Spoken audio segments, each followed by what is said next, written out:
is the second of a three-part series on feminism and anti-capitalism that's organized by the Greater Toronto Workers' Assembly. The Greater Toronto Workers' Assembly has been around in Toronto for about 3 years. It is a volunteer organization that has a mandate to organize as many forces as we can for progressive change and against capitalism. And we have a website with a lot of information, our basis of unity, some historic documents and so on. We invite all of you to check that out. We also have a sign-up sheet we've passed around. We'll send it around one more time before the end of the evening if you want to get on the email list. So for tonight, this is, okay, as I mentioned, it's the second part of a three-part series.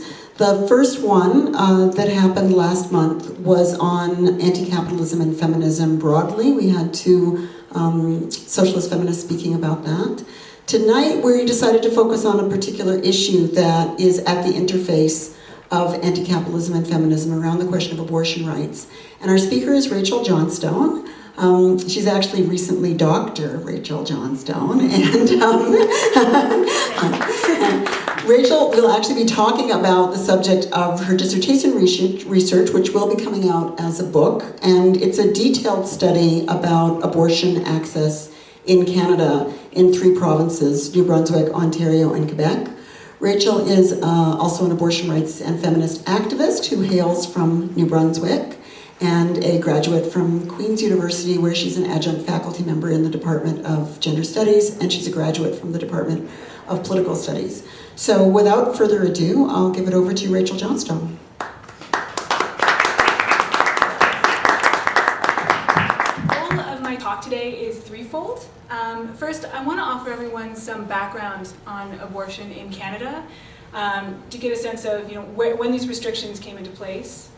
And the process of changes they've gone through over time. And then I'm going to move into a discussion of what abortion access looks like in Canada today. So what are the barriers, what rights do women have? And finally, I'm going to talk about how we can move forward on this issue. And this is where I'm going to incorporate some of the research that I've done, particularly on social movement activism in Canada. So first I wanted to offer a little bit of history. Abortion was first criminalized in Canada 2 years after Confederation in 1869. And it was adopted, it was called the Offences Against the Person Act. And it was adopted to mimic a law in Britain, similar that prohibited abortion without exception. So Canada had this law almost untouched for a century. And one of the first major changes, I'm going to skip a couple in the interest of time, so if you have any questions, please feel free to ask me after. But the first major change to the abortion law happened in 1969. And there was an omnibus bill on crime, and abortion was one of many issues that was touched in it. And it changed the law, instead of outright prohibition, to allow women to have abortions if they were approved by what was called a Therapeutic Abortion Committee, or a TAC. Now, therapeutic abortion committees were committees that were composed of 4 doctors, and they were organized by registered hospitals. Now, if a woman wanted to seek a legal abortion, she had to present her case in front of this board, and only if there was unanimous approval could she actually receive an abortion in a hospital. Now, there were many issues with these committees, first among which there was actually no agreed upon level of proof that the woman had to, she didn't have, sorry, how to phrase this.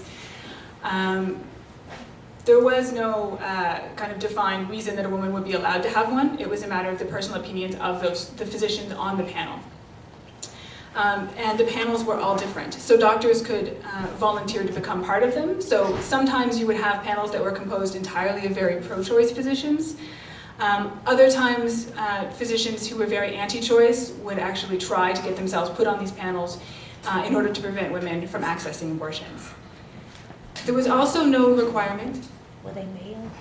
Sorry, to answer questions. Sorry. Yeah, the physicians, at the time there were male and female physicians, but still the field was predominantly male. So most of the physicians on the panels would have been men. Also no requirement that the hospitals had to form these committees. Which meant that many hospitals simply chose not to, or they chose to only convene them very infrequently. So they might only have one a year. Now, obviously, abortion, pregnancy happening over the course of 9 months, a year wasn't exactly effective for most women. So you might end up in a region where none of the hospitals provided a therapeutic abortion committee. You might be faced with a lot of opposition from the committee. Many times women also had to claim that they had other illnesses or that they had mental illnesses, for instance, in order to actually receive approval, and later on in life found out that they couldn't be insured. So there were a lot of major issues with these, and a royal commission was formed in 1977. It's called, the Badgley Commission, to survey exactly how these committees were operating in Canada, and essentially they found that they were not useful. They were guaranteeing women different levels of access. Now, before I go on, I'm going to actually backtrack a little bit on the timeline, because there is a very important individual. Anyone who has sort of followed abortion access in Canada will know the name Dr. Henry Morgentaler. He came into play in a little bit before this bill even passed. So to give you a bit of history on Dr. Morgentaler, he was actually born in Poland, and as a teenager he survived the Auschwitz concentration camp. And eventually he got a scholarship to McGill to work in medicine. And he started a family practice,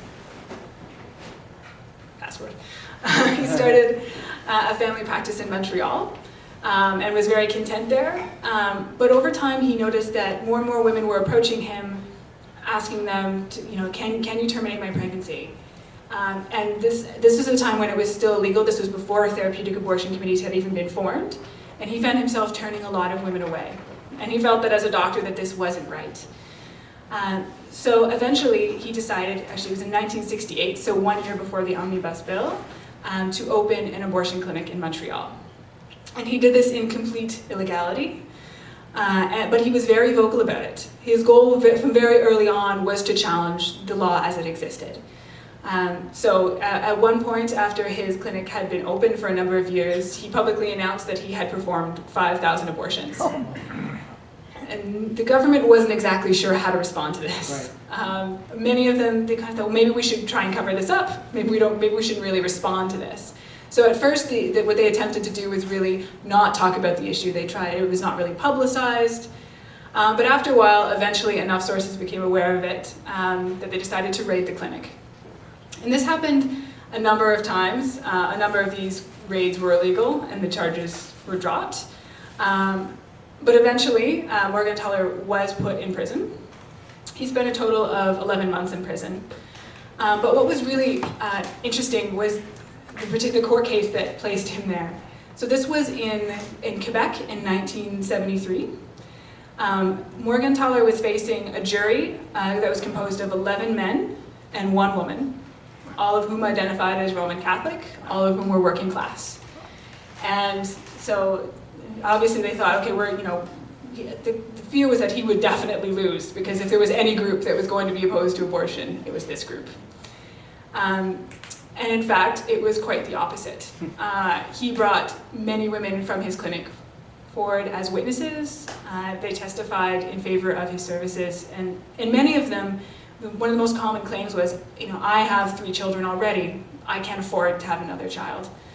And the jury was very sympathetic to these women, and eventually decided, no, we are going to acquit him.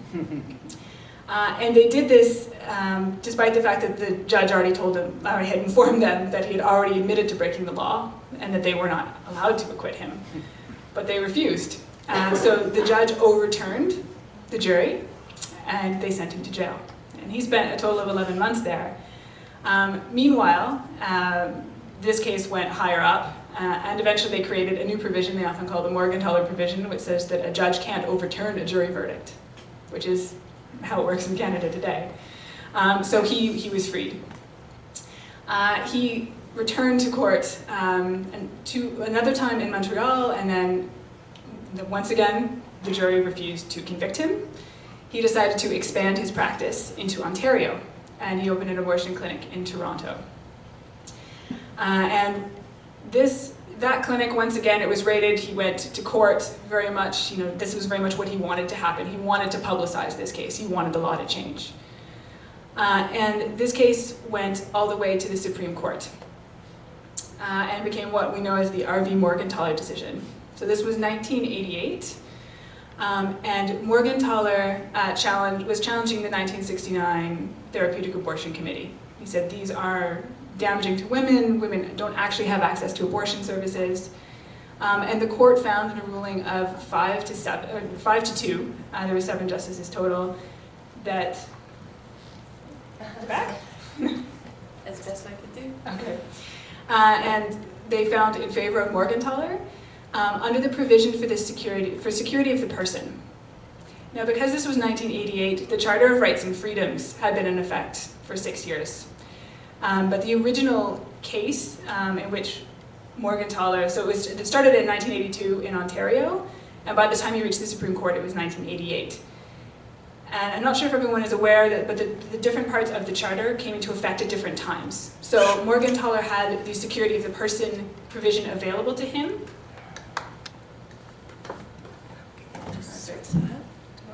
But he didn't have the equality provision. Abortion added to the criminal code. I'll just speed through these. Oh, look at this. Okay, slow. All right, so we'll just do a little recap. 1969, the therapeutic abortion committees are created. Does anyone want to flash to Dr. Morgentaler? This is him getting an Order of Canada. This is not him being arrested. No. No, there are other photos of that, don't worry. This was a bit more recent when he received the Order of Canada. Okay, so this is Morgentaler's first arrest. Yep. Morgentaler behind bars, and he was notorious for being not the most cooperative inmate. I believe there is a case of him throwing his underwear at the guards, things like that. And he actually had a heart attack in solitary confinement as well. So he was, all the guards were very much aware that he was in prison at the time. Didn't end up being a long stay. And then 1988, the R.V. Morgentaler decision, that is him celebrating outside the courtroom.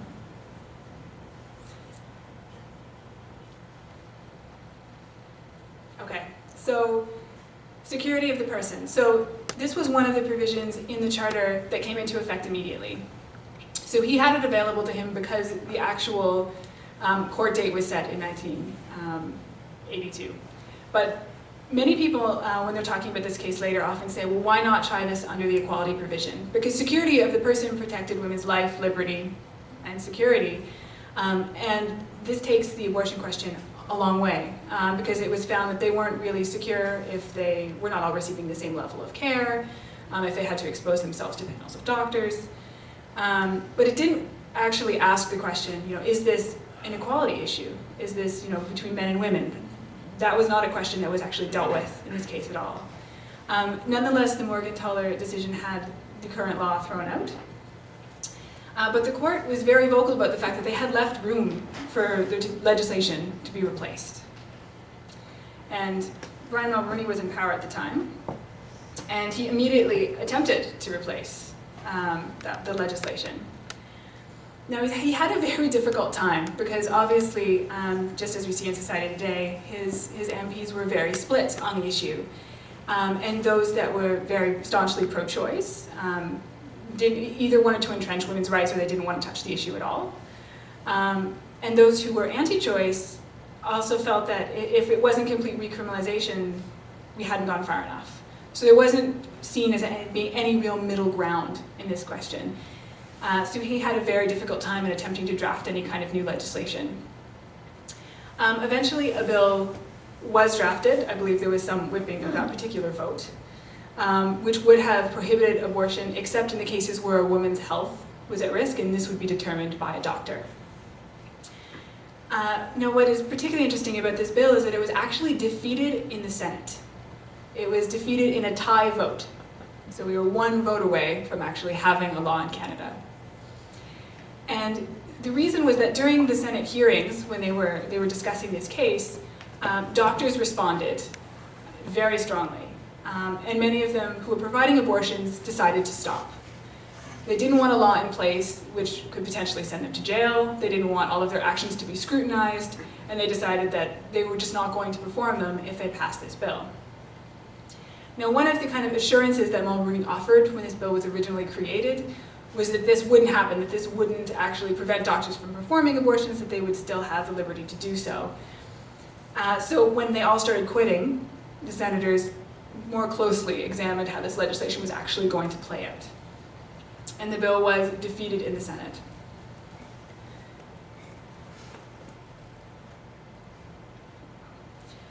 Alright, so after this time, we actually haven't had any government, any federal government, attempt to create new legislation. There have been approximately 40 backbencher bills, so this is not an issue that hasn't been touched, but it is certainly one that no government has formally attempted to address. So this led to a shift in jurisdiction. So instead of being regulated under the criminal code as a federal issue, it shifted to provincial jurisdiction as a matter of healthcare. And all of the provinces responded differently. So many of them, in fact the vast majority, attempted to recriminalize abortion by blocking access. All right, so I want to talk a little bit about what abortion access, some of the barriers that exist in Canada today. Now, since 1988, there have been any number of provincial court cases that have led to particular changes. We've seen them in Ontario, in Nova Scotia, in Manitoba. There are a huge patchwork that have generally improved services in the provinces, but many barriers remain. So, barriers to access. Okay, the first and foremost is public funding. So one of the main tactics that provincial governments took was restricting the healthcare funding. So for instance, they would declassify it as a medical service, or they would attempt to say it only if it is medically necessary. To take an example from one of the provinces I studied in depth, in New Brunswick, you cannot receive a publicly funded abortion unless you have written approval from 2 doctors stating that it's medically necessary. And medical necessity has not been defined in legislation. So effectively it is left up to the discretion of individual doctors to decide whether or not you should be allowed to have one. And this is true in many provinces. There is at least some level of funding restriction. There's also the issue of reciprocal billing arrangements. Now, the reciprocal billing arrangements for the Canada Health Act, which allow you to take your health care to another province. So if you happen to be visiting Nova Scotia and you break your arm and you're from Ontario, you can go to a hospital and it is paid for, it gets billed to your home government, everything is fine. But there is a list of excluded services, and just shortly after the Morgentaler decision, the provinces got together and created a list, and abortion was on it. So among things like, hypnotism is on there, and cosmetic surgery just purely for non-medical reasons, and abortion. So it's a bit of an odd list, but it is on there nonetheless. Now, since that time, many provinces have created arrangements with each other. So for instance, again, Ontario has done this with all of the provinces. So you can go anywhere and the Ontario government will pay for it if you are a citizen of Ontario. However, there are other provinces, I'll take the example of New Brunswick again, where those services are not portable. So if you decide, no, I can't get approval from 2 doctors, I'm going to go elsewhere, the government will not pay for it. So there are severe funding restrictions still in place in Canada. The next is facility restrictions. So right now in Canada, abortions are performed almost 50-50 between hospitals and abortion clinics. It used to be that hospitals would disproportionately perform these services, but it's less expensive for clinics to do it, and sometimes the procedures vary. You get specialists in to do them. So there's been a shift, and more are moving to clinics. Now, in some ways, this could be considered a positive thing. A lot of women prefer to go to clinics. They prefer knowing that all of the staff that they're going to interact with are pro-choice. They're going to know their rights going in, and they're very comfortable with it. However, clinics tend to only be located in large urban centers. And one of the major issues is that rather than having hospitals all over Canada, fairly evenly dispersed, providing these procedures, increasingly they're moving into urban centers. So some women really aren't able to access them. And there was also the issue, obviously outside of clinics, of protesters. which I'll get to in a moment. Social stigma. So many women are afraid to even ask about where to get these procedures. And in talking to women in my research, I found this to be one of the most significant barriers they faced, was they didn't even know who they could ask. They didn't know if their family doctor, if they happened to have one, was pro-choice or anti-choice. So there was a lot of fear, which also led to a lack of information. Many women had no sense of that there was no law in Canada restricting it. Often the assumption is that we have the same law as the United States for some reason. So there is an assumption that it became more problematic the further along the pregnancy was. So that led to a lack of information. But also the threats of violence were very real for many women, especially if they chose to enter a clinic. So there are a lot of tactics that anti-choice protesters sometimes use outside of clinics. One of the latest tactics I've heard of is taking photos of women who enter and posting them online to allow other people to identify them. There is obviously bodily trying to prevent them from entering. There are other forms of harassment. And this is true of the doctors as well. So many physicians are faced with threats of violence at their homes. Sometimes there's picketing at their homes if their identities are revealed. So social stigma in Canada continues to be a serious problem. Just gotta think about that. Okay. Travel. Now this is very much related to the facility restrictions I talked about before. And I chose the Confederation Bridge to PEI because Prince Edward Island is the only province in Canada where abortion services are still not available. So any woman living in that province that wants to access services has to go outside of it. And majority of governments don't pay for travel services. With the exception of the Ontario government, there's a Northern Travel Grant that you can apply for and you might get. But generally speaking, you have to actually bring yourself to the clinic or the hospital to access services. So travel is a serious barrier, particularly for people who might not have access to it, who might be lower income, who might be younger. This is a big problem amongst teenagers if they're pregnant, and especially if there's the stigma prevents them from telling too many people. Barriers to travel become a serious problem. Also, accounting for your absence can become a serious problem if you don't want to tell people where you went. Mm-hmm. All right, and last is a shortage of providers. Now, once again, this links back to the social stigma issue. Many doctors are afraid to perform abortions because there has been violence against doctors, and not just in the US, but in Canada as well. In Canada, we have had shootings in Ontario and Vancouver. There have been stabbings of doctors. So there is a serious fear. There's a fear that if particularly practice in a small community, everyone will know who they are. If they don't support it, they'll be picketing at their house, what's going to happen to them.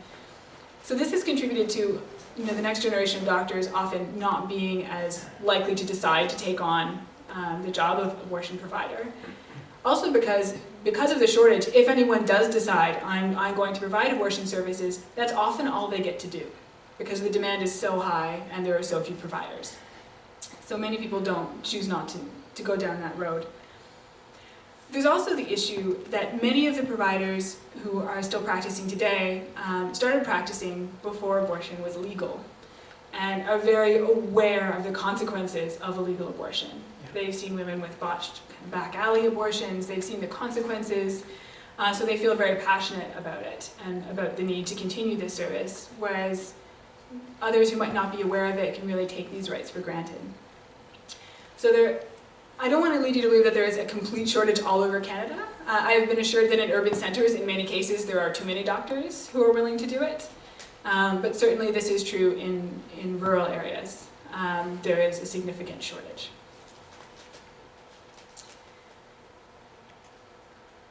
All right, and now I want to talk a little bit about where we go from there. What do we do with this information? How do we influence the situation?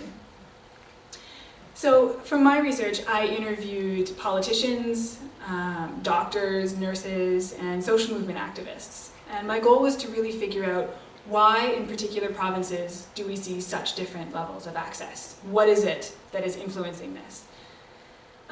And what I concluded was that it was really the social climate in a particular place that seemed to have the greatest impact on the availability of services. And when I say availability, I don't just mean the formal restrictions on it, but just the ability of women to actually exercise their rights to access these services. So did they face protesters anytime they attempted to access services? Did they feel comfortable speaking about it openly? So social activism proved to be incredibly important. And in many cases, I was assured and everywhere I went that the majority of people are pro-choice. Polls tell us this across Canada. It obviously depends on the wording, but I mean, when push comes to shove, most people say, no, we don't want to restrict these services.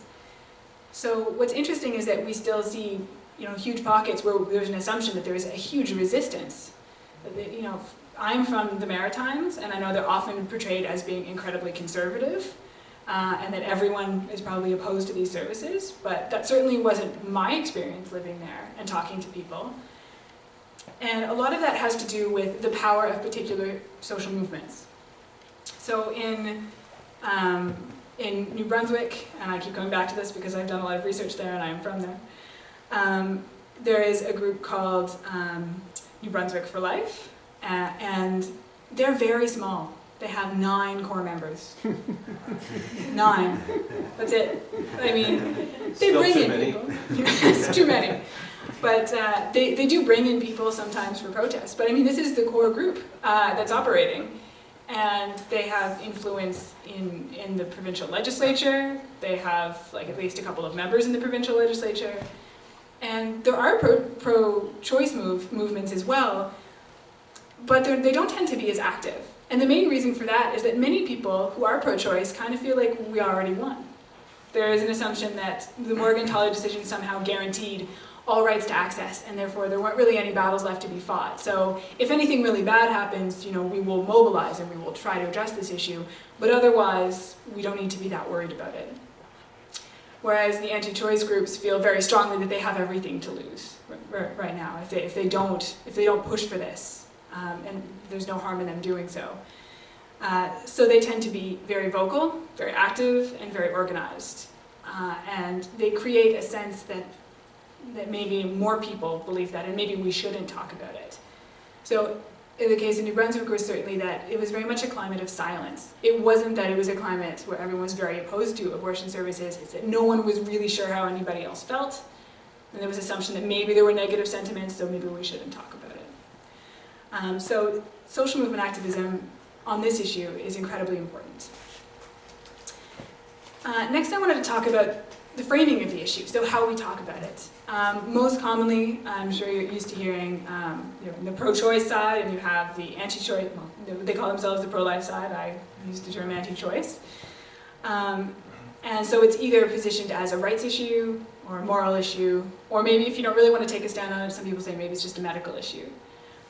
And I feel very strongly that we need to be talking about this as a rights issue. We need to be talking about the consequences this has for women, and this is very much rooted in kind of practical concerns. So when we think about the issue, when we talk about it, when I've heard it talked about in moral terms, there's a tendency to treat the issue in the abstract, to talk about it as an ideal. So in a world where there is no abortion, everything will be wonderful and everything will be great, and women who have unintended pregnancies are going to be fine with it.